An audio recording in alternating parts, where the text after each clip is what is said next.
Now, it's not like the government doesn't know that. I mean, in the U.S., they know they're taking on too much debt. They know they have to try and reduce it. But, it's hard stuff. Cutting debt, is belt tightening, is taking your medicine, and no politician really likes to do that. They have tried some token measures. One thing they implemented on the current budget, a 3-year budget freeze on 17% of the federal debt. A very small amount, and also based off of 2010 debt levels, which have been inflated. But still, it's a start, and you have to hand it to them. The other thing Obama, the government, has done is they've formed a new 18-member debt commission that is going to come back with proposals on how to get the debt to GDP in the U.S. down to 3% by 2015. Now, what's important about this is that this is going to be a bipartisan commission, and why that's important is because it's not like the commission is going to come back with anything earth-shattering. Everyone knows what you have to do. You have to raise taxes and you have to cut back spending. They know the answer. They just don't want to do it. And if they have a bipartisan commission, they can't blame the current government. The solution they'd really like is something what they can't be blamed on, something that maybe you can't even really see. And a perfect example of that is inflating your way out of debt. And this is something that governments over the ages have used constantly. And to give you an example of that, would be in the US. After World War II, in 1946, the US debt to GDP was 108%, so even higher than what we have right now. By 1955, it had fallen to 66%. That's about a 5% decline a year. So you've seen that deleveraging. How did they do it? Well, they didn't cut debt because the deficit grew every year. Now, a modest amount, 0.3%, but it was still growing. The way you got the debt to GDP down was GDP grew faster. It grew 5%. But here's the catch. 3.7% of that was inflation. It wasn't real growth. They inflated their way out of debt. Can it happen now? Is this a strategy that is feasible? Well, let's look at the requirements.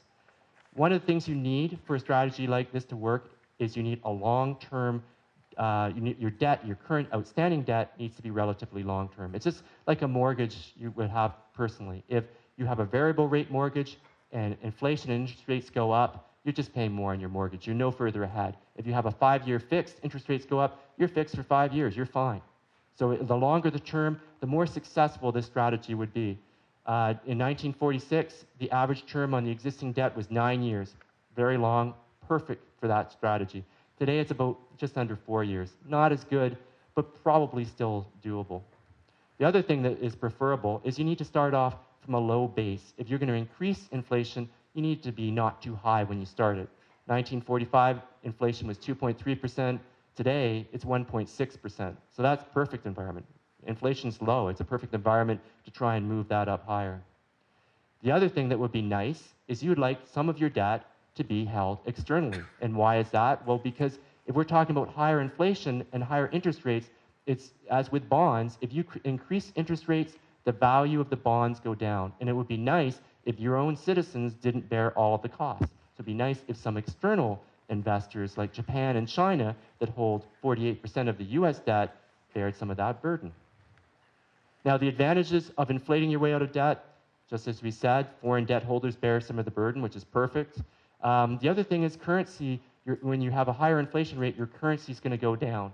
And that doesn't sound very appealing, but it is from a growth point of view because your exports become more competitive and that leads to higher economic growth. The other thing is with inflation, that can help the housing market.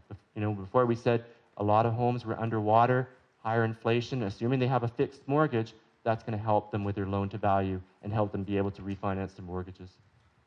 Disadvantages, well, inflation's a tricky thing. Inflation can get away on you. When you get inflationary expectations built up into the economy, it can start to accelerate. And in fact, in 1947, that's exactly what happened. It moved up over 14%.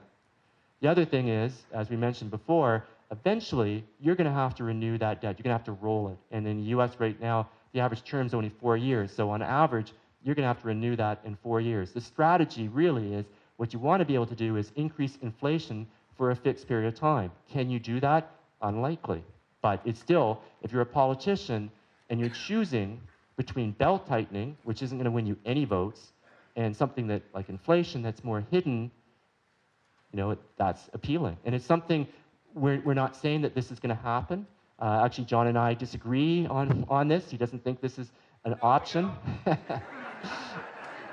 But it is something you have to be aware of because the implications for investments are going to be quite severe.